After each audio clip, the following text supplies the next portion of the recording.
अस्सलाम वालेकुम दोस्तों। आज कश्मीर में इलेक्शन के दिन थे, तो सारा दिन क्या हुआ ये आप लोगों को अब्दुल कादिर बता रहा है। ये वीडियो पूरा देखने के लिए मेरे चैनल 1 to 5 मास्टर पे अपलोड हुई है, इसको पूरा आप देख सकते हो। लोग निकल आए, ये जमात आ गए, ये पीछे, इस तरह की स्टोरीज आपको ब्रेकिंग न्यूज की शक्ल में सुनने को मिलेंगी। बट ग्राउंड के ऊपर रियलिटी क्या है?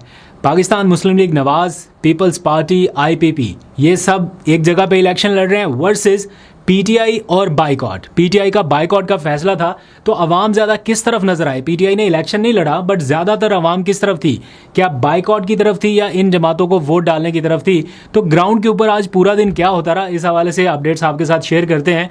और आज के दिन की एक और अहम डेवलपमेंट कह लीजिए या एक अहम खबर कह लीजिए, वो ये कि एक ऐसा मुस्तकबिल का मंजरनामा जो लगभग नामुमकिन लगता था या अभी भी नामुमकिन लगता है, लेकिन उसकी तरफ शायद मामलात आगे बढ़ रहे हैं। पीटीआई प्लस मौलाना, इसका कोई सियासी इत्तेहाद हो सकता है किसी इलेक्शन के लिए? ये सुनने को थोड़ा अजीब सा लगता है, लेकिन इस हवाले से भी कुछ डेवलपमेंट्स और कुछ खबरें सामने आ रही हैं, वो आपके सामने रखेंगे। और फिर सुहेल आफरीदी ने सबको बुला लिया कि जनाब पेशावर पहुंचे, टोल प्लाजा पर पहुंचे और वहाँ पर होंगे कुछ ऐलानात, उसकी भी तफसील शामिल करते हैं।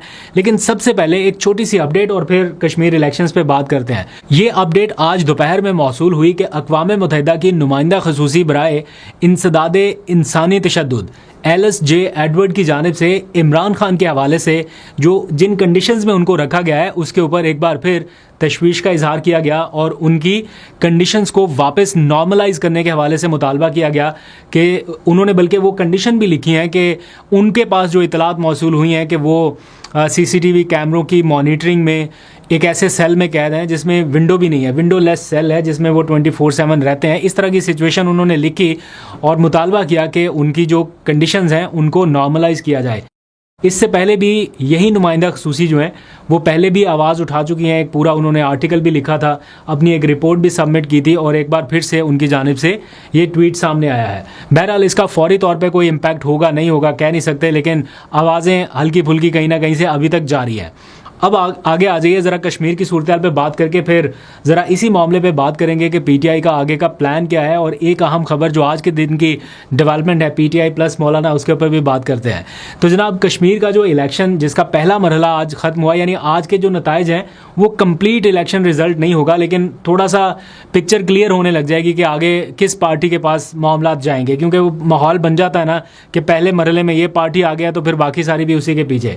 बट इलेक्शन जिस माहौल में हो रहा है या जैसे हो रहा है, ये मुस्लिम लीग नवाज के लिए एक तरह से बहुत बड़ा सियासी मैच था, इसलिए क्योंकि गिलगित में जो हो चुका उनके साथ, अगर वही रिपीट टेलीकास्ट आज़ाद कश्मीर में हो जाता है तो फिर उनके लिए मुश्किलात बढ़ती रहेंगी, प्रेशर बढ़ता रहेगा कि जनाब इतनी सपोर्ट के बावजूद, इतना कुछ करने के बावजूद, इतना नैरेटिव देने के बावजूद आप नहीं जीत पा रहे, तो फिर कहीं ना कहीं तो कोई गड़बड़ है। फिर फेडरल गवर्नमेंट के ऊपर भी प्रेशर आने लग जाता। तो बहरहाल कहीं ना कहीं PMLN के कैंप पे ये दबाव महसूस किया जा रहा था कि इस बार बेहतर नताइज के साथ सामने आना है, जो गिलगित में जो हुआ वो रिपीट नहीं होगा। तो बहरहाल बिलावल अपने तौर पर पूरी कोशिश कर रहे थे और इस दौरान फिर वो बसें भी जो आज़ाद कश्मीर की जानिब रवाना की गई, ग्रीन बसेज, और बहुत कुछ हुआ। मियाँ साहब ने खुद भी आके कैंपेन की, मरियम नवाज भी आ गई। तो इसी बात की तशवीश बहरहाल बिलावल के कैंप में थी कि हमारे साथ कुछ हो सकता है, ऑल्दो कि गवर्नमेंट उनकी अभी खैर नताइज आएंगे कंप्लीट तो पता चलेगा। बट आज जो पूरा दिन इलेक्शन हुआ और वहाँ पे जो लोग कवर करने के लिए गए, उनमें हमारे दोस्त शराज अहमद शराजी भी हैं। मैं उनके साथ ही हम कई इलेक्शंस इकट्ठे कवर कर चुके हैं। वो भी बता रहे थे कि मैं पोलिंग कैंप्स में फिर रहा हूँ और हर पोलिंग कैंप पे 4-4 5-5 लोग हैं, इससे ज़्यादा नहीं है। गलियाँ वीरान हैं, पोलिंग कैंप्स के ऊपर भी वैसी रौनक नहीं है। हाँ, कहीं कहीं पे लोग ज़रूर आए, लेकिन मेजॉरिटी ऐसा लग रहा था कि जैसे बाइकआउट की तरफ जाती दिखाई दे रही है, या बाइकआउट नहीं भी है तो उनको कोई इतना ज़्यादा इंटरेस्ट नहीं है कि जैसे ये इलेक्शंस उनकी किस्मत बदलने वाले हैं।